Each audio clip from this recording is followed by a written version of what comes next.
The complete story. The ex who wouldn't stay dead. Maya Chen had been free of Derek for exactly 3 months when the messages started again. She was in her new apartment, a third-floor walk-up in a different part of the city, a place Derek had never been to, didn't know about. She'd changed her number, blocked him on every platform, even deleted social media entirely. Her therapist said she was doing everything right, that the restraining order would keep him away. Then her phone buzzed at 2:37 a.m. "I miss you. Why won't you talk to me?"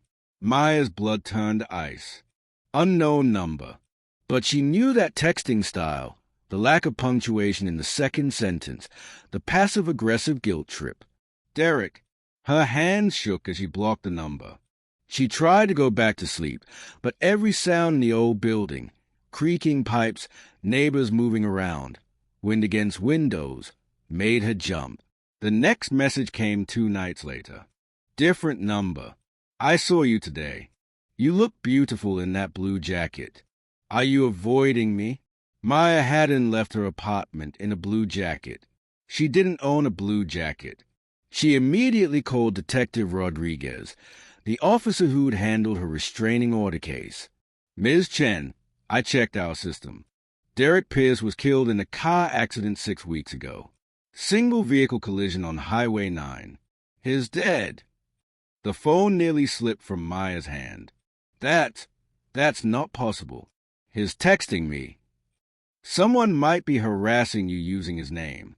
I'll look into it. Meanwhile, save all the messages. Maya hung up feeling disoriented. Derek was dead. She should have felt relief, closure. Instead, she felt a creeping dread she couldn't name. That night, she woke to the sound of her apartment door handle rattling. She lay frozen in bed, her heart hammering against her ribs. The rattling continued, not violent, but persistent, methodical, like someone testing to see if it was locked. The chain lock she'd installed herself suddenly seemed pathetically thin. "Who's there?" she called out, her voice cracking. The rattling stopped. Then, a voice from the other side of the door, Derek's voice, unmistakable even muffled by wood and distance. "Maya, please, I just want to talk. Why won't you let me in?" She grabbed her phone with trembling hands and dialed 911. While she whispered her address to the operator, the voice continued, patient and sad.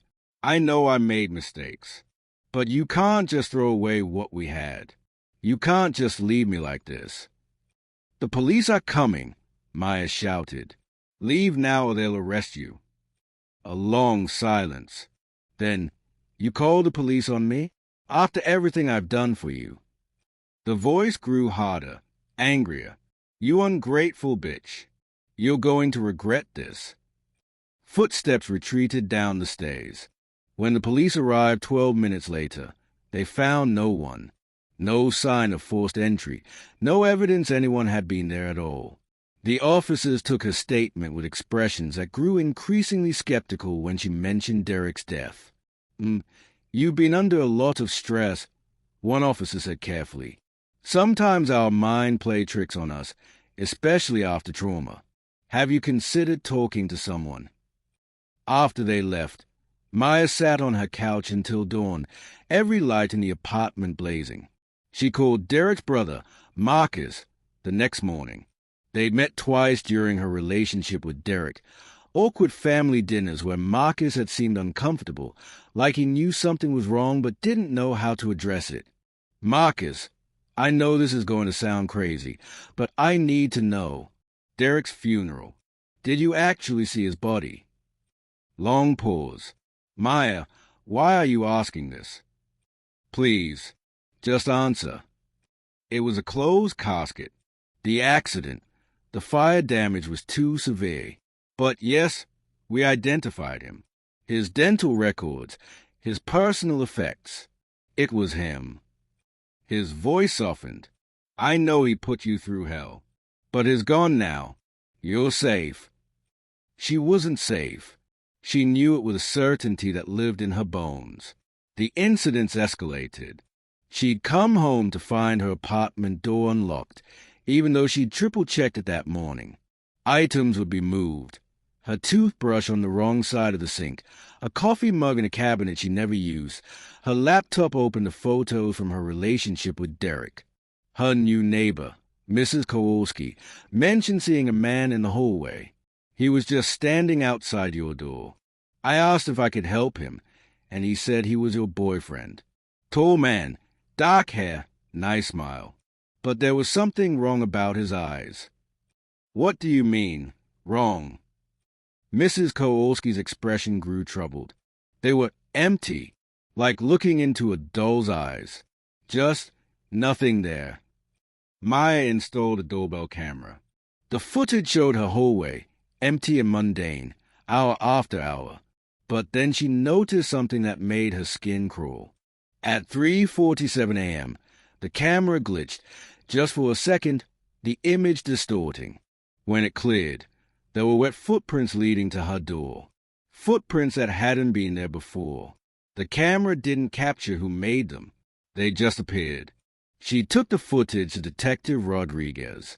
He watched it 3 times, his expression growing increasingly grim.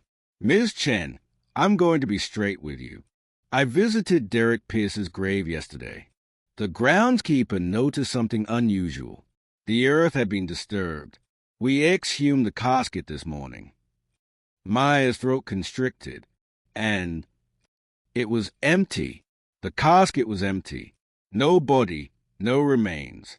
Nothing. The room seemed to tilt. How is that possible? You said you identified him. Dental records. Someone falsified the reports. We're investigating, but he leaned forward. Ms. Chen, is there any chance Derek faked his own death? Maybe to escape debt, legal trouble. To stalk me? That's insane. But even as she said it, she remembered Derek's obsessive nature, the way he'd track her location, show up at her work, call her dozens of times a day. The way he'd said, during their last horrible argument, "You'll never be free of me. Never." That night, Maya didn't go home. She checked into a hotel under a fake name, paid cash, told no one. She was lying in bed, finally feeling safe behind a locked door that Derek couldn't possibly know about, when her phone buzzed. Nice hotel. Room 304. But you forgot to close your curtains. Maya's scream caught in her throat. She ran to the window. The curtains were open just an inch. Across the parking lot, under a flickering streetlight, a figure stood watching. Tall, dark hair, too far away to see his face, but she knew. She grabbed her things and ran. The hotel lobby was empty except for a bored night clerk. Did you see anyone come in? A man, tall, dark hair. The clerk shook his head. No one's come through in the past hour. Are you okay? She wasn't okay. She was losing her mind, or being hunted by a ghost, and she didn't know which was worse. Maya drove to her childhood friend Rachel's house, someone Derek had never met. Rachel took one look at her and pulled her inside. Stay as long as you need, Rachel said, setting up the guest room. We'll figure this out. For 3 days, nothing happened. Maya began to hope that maybe she'd imagined the worst of it, that stress and fear had warped her perception. Then Rachel came home early from work with a strange expression. Maya, I need to ask you something. This morning, I saw a man leaving the house. Tall, dark hair. He said he was your boyfriend, that you'd asked him to wait for you here. I told him you weren't seeing anyone, and he got angry, really angry. He said you were his, that you'd always be his, that not even death could change that. Maya felt the world drop away. What did you do? I threatened to call the police, and he left. But Maya, Rachel's voice dropped to a whisper. When he walked away, his shadow didn't match his body. It moved wrong, like it was separate from him. And when he passed a mirror in the hallway, there was no reflection. They called Detective Rodriguez, who arrived with 2 other officers. Rachel described the man. The description matched Derek perfectly. But when they checked the house's security camera footage, it showed Rachel arriving home, unlocking the door, and entering. No man, no conversation. Just Rachel, alone, standing in the hallway talking to empty air. I'm not crazy. Rachel insisted. He was real. He was right there. But Maya could see the doubt in the officer's eyes. They thought Rachel was covering for Maya's delusion, enabling her paranoia. That night, Maya lay awake in Rachel's guest room, staring at the ceiling. This couldn't continue. Derek, or whatever Derek had become, wasn't going to stop. She'd been running, hiding, hoping the authorities would help. But they couldn't fight something that shouldn't exist. She had to confront him, on her terms. Maya drove back to her apartment at midnight. She turned on every light, making herself visible. Then she sat at her kitchen table and waited. At 3 a.m., her door handle began to turn. She'd left it unlocked. The door opened slowly. Derek walked in, or something wearing Derek's face. He looked exactly as she remembered, down to the small scar on his left eyebrow and the way his hair fell across his forehead. But Mrs. Kowalski had been right. His eyes were empty, devoid of the spark that made someone human. You finally stopped running, he said, closing the door behind him. I've missed you so much.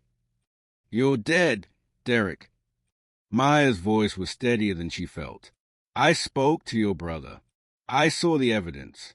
You died 6 weeks ago. He smiled, that same charming smile he'd used when they first met, before she'd seen what lay beneath. Death is just a detail, Maya. It doesn't change how I feel about you, how we belong together. We don't belong together. We never did. You were controlling, abusive, terrifying, and even death won't make me yours.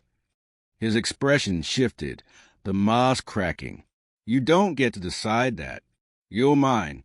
You've always been mine. I won't let you go. Not ever. He moved toward her, and Maya stood her ground. She'd spent weeks researching after Detective Rodriguez's revelation about the empty casket. She'd talked to people who'd experienced similar things.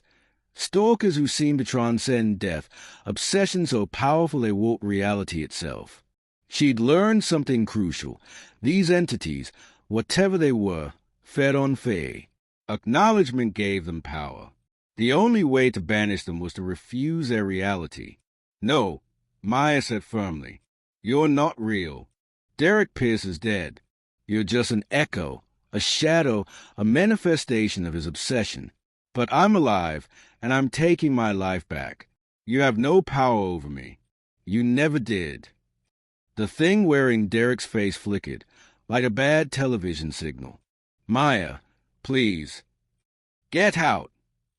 She screamed it with every ounce of rage and fear and grief she'd carried for months. You're not welcome here. You don't exist. Derek is dead, and I am free. The entity screamed, a sound like grinding metal and breaking glass. It lunged at her, but its hands passed through her like smoke. Its form was dissolving, Derek's features melting away, revealing something underneath that was neither dead nor alive, just hungry and eternal and fading. You can't leave me, it whispered, barely audible now. I need you. I don't care what you need. Goodbye, Derek. With a final, anguished cry, the entity collapsed into nothing. The temperature in the room, which Maya only now realized had been freezing, returned to normal.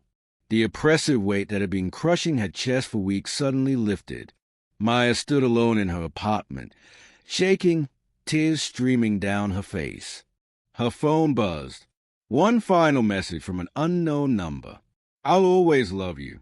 She deleted it without reading it fully, blocked the number, and threw her phone across the room. Then she sat on her couch and cried, not from fear, but from relief. Detective Rodriguez called the next morning. Ms. Chen, we found something. Derek Pierce's body was recovered from a ravine near Highway 9. The currents had carried it downstream after the accident. Dental records confirm it. He's really dead this time. The funeral director who faked the original report has been arrested.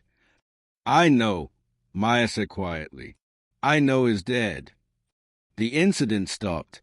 No more messages, no more late-night visitors, no more shadows in the hallway. Maya kept the restraining order documentation in a box, a reminder that monsters were real, some living, some dead, all dangerous. She started therapy, took self-defense classes, began rebuilding her life piece by piece. On what would have been her 1-year anniversary with Derek, she visited his grave once, not to forgive, not to say goodbye, but to prove to herself that he was really gone. The headstone was simple: Derek Michael Pierce, 1989 to 2024. You don't control me anymore, she said to the carved stone. Not in life, not in death, not ever again. As she walked away, she swore she heard a whisper on the wind, so faint it might have been imagination. I'll wait for you. Maya didn't look back. Some doors, once closed, must stay closed forever. And some goodbyes are final, no matter what shadows linger.